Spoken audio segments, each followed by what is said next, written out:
രോഹിത്, മുഖ്യനെ അടിച്ചും അൻവറെ തരികയും ദേശാഭിമാനി, അങ്ങനെ നമുക്ക് തീർത്ത് പറയാൻ കഴിയില്ല. എങ്കിൽ പോലും അൻവറിന്റെ വീരകഥകൾ ദേശാഭിമാനി പബ്ലിഷ് ചെയ്തിട്ടുണ്ട്. അൻവർ മുഖ്യനെതിരെ പറഞ്ഞ കാര്യങ്ങളൊക്കെ സത്യത്തിൽ പാർട്ടിയുടെ മുഖപത്രമാണ് ദേശാഭിമാനി. പിണറായിയെ മാത്രം വാഴ്ത്തിപ്പാടേണ്ട ഒരു പത്രമാണ്.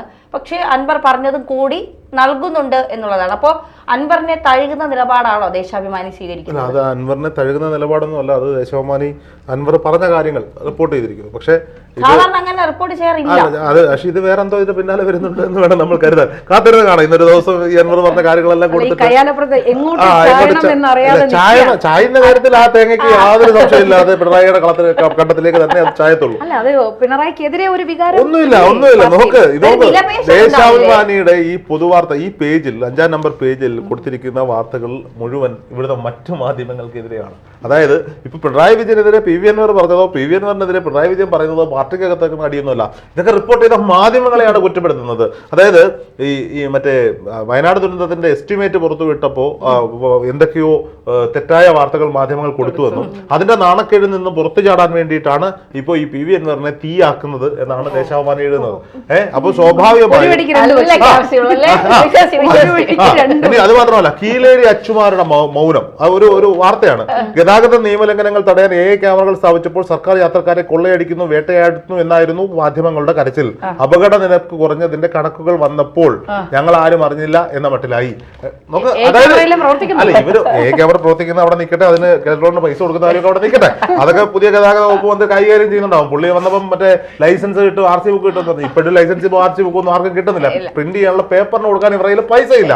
ഗണേഷ് കുമാർ അതുവരെ വാദോരോധം എന്തൊക്കെയോ പറഞ്ഞുകൊണ്ടിരുന്ന ടെസ്റ്റ് അവിടെ കടിപ്പിക്കാൻ പറ്റില്ലല്ലോ. അപ്പോഴത്തേക്ക് പാർട്ടി കടിപ്പിച്ചു, ഗണേഷ് കുമാർ പിന്നോട്ട് പോകേണ്ടി വന്നു. ഓക്കെ, അതവിടെ നിൽക്കട്ടെ. അപ്പോ സ്വാഭാവികമായിട്ടും ദേശാഭിമാനി ഇപ്പൊ പറയുന്നത് പി വി അൻവർ ഇന്നലെ 4:30 പിന്നെ പത്രസമ്മേളനം വിളിച്ച് മുഖ്യമന്ത്രിക്കെതിരെയും ഭരണപക്ഷത്തിനെതിരെയും ഇവിടുത്തെ പോലീസ് സംവിധാനങ്ങൾക്കെതിരെയും വലിയ ആരോപണങ്ങൾ ഉന്നയിക്കുമ്പോൾ മാധ്യമങ്ങൾ എന്തുകൊണ്ട് ക്യാമറകൾ കാരണം അപകട നിരക്ക് കുറഞ്ഞു എന്ന വാർത്ത ഹൈലൈറ്റ് ചെയ്തില്ല എന്നതാണ് ദേശാഭിമാനിയുടെ ചോദ്യം. കഴിഞ്ഞ ദിവസങ്ങളിൽ മാധ്യമങ്ങൾ പി വി അൻവറിനെ തന്നെയാണ് ആഘോഷമാക്കിയത്. അതൊരു പക്ഷേ പി വി അൻവറിന് എന്തോ ഒരു വലിയ ഹീറോ പരിവേഷം അവിടെ കിട്ടുന്നത് ദേശാഭിമാനിക്കോ അല്ലെങ്കിൽ ഇതിന്റെ തലപ്പത്തിരിക്കുന്നവർക്കോ ഇഷ്ടപ്പെടാത്തത് കൊണ്ടായിരിക്കാം.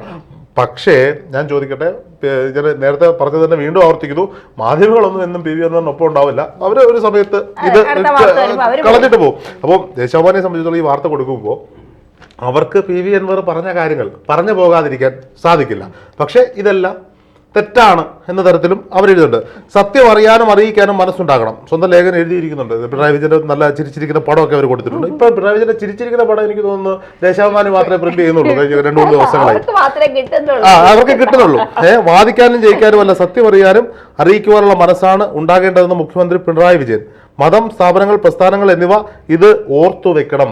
അതായത് വേറെ ചടങ്ങിൽ പറഞ്ഞ സാധനമാണ്. അപ്പോൾ സ്വാഭാവികമായിട്ടും ഇതിന്റെ എല്ലാവരും മനസ്സിലാക്കേണ്ട ഒരു കാര്യം, പിണറായി വിജയനാണ് സത്യം, പിണറായി വിജയനാണ് ധർമ്മം, പിണറായി വിജയനാണ് വഴി, പിണറായി വിജയനാണ് മാർഗം, പിണറായിയാണ് ദൈവം. ഇങ്ങനെ ചിന്തിക്കുന്നവർക്ക് ആ പ്രസ്ഥാനത്തിൽ കേരളത്തിലെ ദൈവപുത്രനായിട്ട് ആ പ്രസ്ഥാനത്തിൽ തുടരാൻ സാധിക്കും. ഇങ്ങനെ ചെയ്യാത്ത പിണറായി വിജയൻ ഇങ്ങനെ ചെയ്യാത്ത പി വി അൻവർ ഇനി മുതൽ ദൈവപുത്രനല്ല. ഇനി മുതൽ അയാൾ പാർട്ടിക്ക് വിലക്കപ്പെട്ടവരാണ്. പാർട്ടിക്ക് വിലക്കപ്പെട്ടവരെന്ന് പറഞ്ഞാൽ നാടിന് വിലക്കപ്പെട്ടവരാണ്.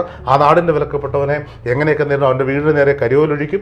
അവൻ പിന്നെ പോകുന്ന വഴിയോരങ്ങളിൽ മുള്ളുകൾ വിതറും, ചാണകം കൊണ്ടെറിയും, ഫ്ലക്സ് ബോർഡുകൾ വെക്കും. പണ്ട് അവന്റെ പുരയിടത്തിൽ തന്നെ വെക്കണം. ഇതൊന്നും പറ്റിയില്ലെങ്കിൽ ഇന്നോവ വിട്ട് ഞങ്ങൾ 51 ഇവർക്ക് പഴയ ചക്രം വെച്ച് ഓടിക്കുന്നതാ ഇഷ്ടം. നോക്കൂ, പിന്നെ എം വി നികേഷ് കുമാർ മാധ്യമപ്രവർത്തനം നിർത്തിയത് കാര്യം ഇപ്പൊ CPM-ലേക്ക് പോയി. അദ്ദേഹത്തിന്റെ അച്ഛൻ അദ്ദേഹത്തിന്റെ അച്ഛൻ എം വി രാഘവൻ, സഖാവ് എം വി രാഘവൻ പണ്ട് പാർട്ടി വിട്ടു പോയപ്പോ സുധാകരൻ പറഞ്ഞിട്ടുണ്ട്. സുധാകരൻ ഒരു ചർച്ചയിൽ പാർട്ടി വലിയ രീതിയിലൊക്കെ ന്യായീകരിച്ച് സുധാകരനെ ഒന്ന് കേൾത്താൻ നോക്കിയപ്പോ പറഞ്ഞിട്ടുണ്ട്, നിന്റെ നികേഷേ, അച്ഛൻ പണ്ട് അച്ഛന് നേരെ ആക്രമണം ഉണ്ടായപ്പോൾ ചേർത്ത് പിടിച്ചത് ഞങ്ങളാ, ഇതൊന്നും മറക്കരുതെന്ന് പറഞ്ഞിട്ടുണ്ട്. അപ്പോൾ പി വി അൻവർ എന്തൊക്കെ കാണാൻ കിടക്കുന്നു. പി വി അൻവർ ഇപ്പോഴും പിന്നെ ഒരു മാന്യത കാണിച്ചു കേട്ടോ. സീരിയസ്ലി ഇന്നലെ ഒരു മാന്യത കാണിച്ചു. തനിക്ക് വോട്ട് ചെയ്ത പാർട്ടി സഖാക്കന്മാരെ, നിലമ്പൂരിലെ സഖാക്കന്മാരെ ചേർത്ത് പിടിച്ചുകൊണ്ടാണ് ഞാൻ നിൽക്കുന്നത് എന്ന് അദ്ദേഹം പറഞ്ഞു. അദ്ദേഹത്തിന്റെ രാഷ്ട്രീയ നിലപാട് ഇന്ന് എനിക്ക് തോന്നുന്നു ഇന്ന് പൊതുസമ്മേളനം വിളിച്ച് പി വി അൻവർ അവിടുത്തെ ജനങ്ങളോട് സംസാരിക്കുന്നുണ്ട്.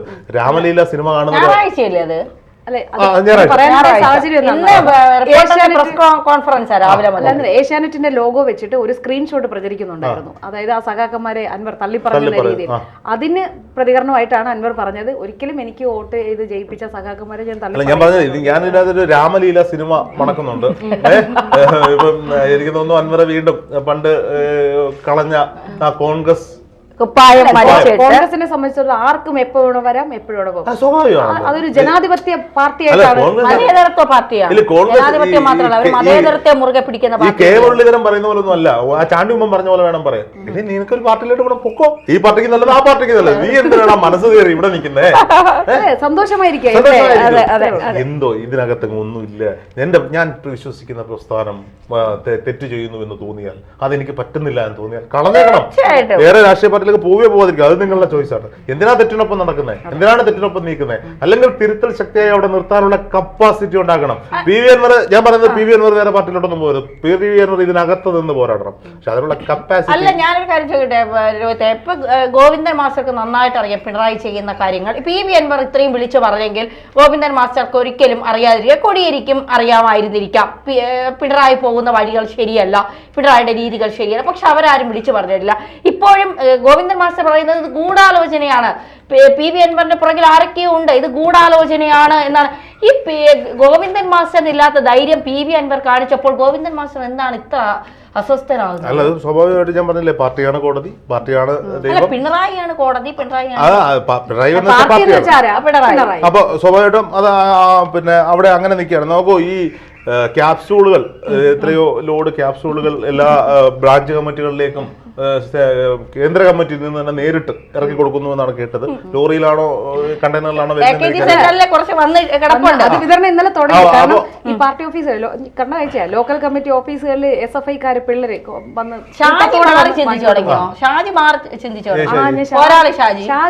പോരാളി ഷാജിക്ക് ഇവരെതിരായിരുന്നല്ലോ, ഈ ടീം പോരാളി ഷാജിക്കും എതിരായിരുന്നു.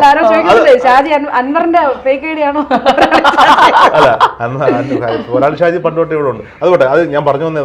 അപ്പോൾ ഈ ക്യാപ്സൂൾ പണ്ട് ഈ പി വി അൻവർ ജപ്പാൻ കുടിവെള്ള പദ്ധതി എന്ന് പറയുന്നത് ജപ്പാനിൽ നിന്ന് പൈപ്പിട്ട് കേരളത്തിലേക്ക് വെള്ളം കൊണ്ടുവരുന്ന പദ്ധതിയാണെന്ന് പി വി അൻവർ ഒരു മണ്ടത്തരം പറഞ്ഞു. അപ്പൊ ഒരു പക്ഷേ പറ്റിപ്പോയ ഒരു മണ്ടത്തരോ. അന്ന് അൻവറിനെ ആ മണ്ടത്തരത്തിന് പോലും സപ്പോർട്ട് ചെയ്യാൻ ഇവിടെ ഈ വെട്ടുകളി, സൈബർ വെട്ടുകളി കൂട്ടങ്ങൾ ഉണ്ടായിരുന്നു. അവരെല്ലാരും കൂടിയാണ് ഇപ്പൊ പോയിട്ട് ഇനി പി വി അൻവർ എന്തൊക്കെയായി മാറുമെന്ന് എനിക്ക് തോന്നുന്നു. പി വി അൻവർ ഇതിനൊക്കെ എടുക്കേണ്ട മുടി എടുക്കും. പക്ഷെ എന്തോ ഞാൻ വീണ്ടും പറയുന്നു, എന്തോ വലിയ ആരാധന പി വി അൻവറിനോട് തോന്നിപ്പോവുകയാണ്. ദേശാഭിമാനി എഴുതട്ടെ, ദേശാഭിമാനി അല്ല ഇടതുപക്ഷ ഹാൻഡുകളെല്ലാം എഴുതി തകർക്കട്ടെ. കീലേരി അച്ചുമാരൊക്കെ മൗനത്തോടെ ഇരിക്കുന്നു എന്നാണ് ദേശാഭിമാനിയുടെ പരാതി. ദേവി ഇത് കാണുന്ന എൻ്റെ പ്രിയപ്പെട്ട മാധ്യമ സുഹൃത്തുക്കൾ, നിങ്ങൾ ഇന്നു മുതൽ നമ്മുടെ AI ക്യാമറകൾ കൊണ്ട് ഉണ്ടായ നാട്ടിൽ അപകടം കുറഞ്ഞതിനെ പറ്റി റിപ്പോർട്ട് ചെയ്യണം. പി വി അൻവറും മുഖ്യമന്ത്രിയും ഒക്കെ അവരുടെ ആഭ്യന്തര കാര്യങ്ങളാണ്, അവർ അതിൽ അടിയുറച്ചു നിൽക്കട്ടെ. രാഷ്ട്രീയം നമ്മൾ ചർച്ച ചെയ്യരുത്. നമ്മുടെ ബഹുമാനായ പൊതുമരാമത്ത് വകുപ്പ് മന്ത്രി മുഹമ്മദ് റിയാസിന്റെ ഫേസ്ബുക്ക് പോസ്റ്റുകൾ പോലെ വലിയ വിഷയങ്ങൾ ഉണ്ടാകുമ്പോൾ, നാട് വെള്ളത്തിൽ മുങ്ങാൻ പോകുമ്പോൾ ഇന്നോവയുടെ ഫോട്ടോ, മഴ നനയുന്ന ഇന്നോവയുടെ ഫോട്ടോ എടുത്ത് കാതിൽ തേന്മഴയായി പൊഴിയൂ കാറ്റ് പാട്ടിടാനും, വയനാട് ദുരന്തം ഉണ്ടായതിന്റെ പിറ്റേ ദിവസം വയനാട്ടിലെ കാടമുട്ട ഫ്രൈക്ക് നല്ല രുചിയാണെന്ന് പോസ്റ്റ് ഇടാനും ഒക്കെയുള്ള അത്തരത്തിലുള്ള മാധ്യമധർമ്മം പുലർത്താൻ കേരളത്തിലെ മാധ്യമങ്ങൾ തയ്യാറാകണം. അല്ലാതെ പാർട്ടിയെ വിമർശിക്കാനോ പാർട്ടി പ്രവർത്തകരെ വിമർശിക്കാനോ പി വി അൻവറിനെയും ആരെ നിങ്ങൾ വിമർശിച്ചാലും പിണറായിയെയും മകളെയും മരുമകനെയും വിമർശിക്കാൻ നിങ്ങൾ നിൽക്കരുത്. അത് നിങ്ങൾക്ക് അത്ര നല്ലതല്ല. പി വി അൻവർ ചെയ്തത് തെറ്റ്. പി വി അൻവർ വലിയ തെറ്റ് ചെയ്തിരിക്കുന്നു. പി വി അൻവർ സത്യം വിളിച്ചു പി വി അൻവർ ആ പേരുകൾ പറഞ്ഞിരിക്കുന്നു. അതാണ് പി വി അൻവർ പി ശശിയെയും MR അജിത് കുമാറിന്റെയും അടുത്തെത്തിയപ്പോ പി വി അൻവറിന്റെ ഗതി ഇതാണെങ്കിൽ, ഇന്നലത്തെ വാർത്താ സമ്മേളനത്തിന് ശേഷം പി വി അൻവർ ഈ പറയപ്പെടുന്ന മുഹമ്മദ് റിയാസിന്റെയും മകൾ വീണയുടെയും പേര് പറഞ്ഞിരിക്കുന്നു. ചക്രവർത്തി കലിപ്പിലാണ് എന്ത് സംഭവിക്കാം. അതെ, അപ്പോ ഇനി വരും ദിവസങ്ങളിൽ മണിക്കൂറുകളിൽ എന്തായിരിക്കും ഇനി? കേരള രാഷ്ട്രീയം ഞെട്ടുമോ, കലുഷിതമാകുമോ, അതോ പിണറായി രാജിവെക്കുമോ? എന്തായിരിക്കും? കാത്തിരുന്ന് കാണണം. ഒരു കാര്യം ഉറപ്പാണ്, എത്ര നാണം കെട്ട് നാറിയാലും ആ കസേര വിട്ടൊരു കളിക്ക് മുഖ്യം നിൽക്കില്ല. നാണം കെട്ടും പണം നേടുകിൽ നാണക്കേടാ പണം മറയ്ക്കും.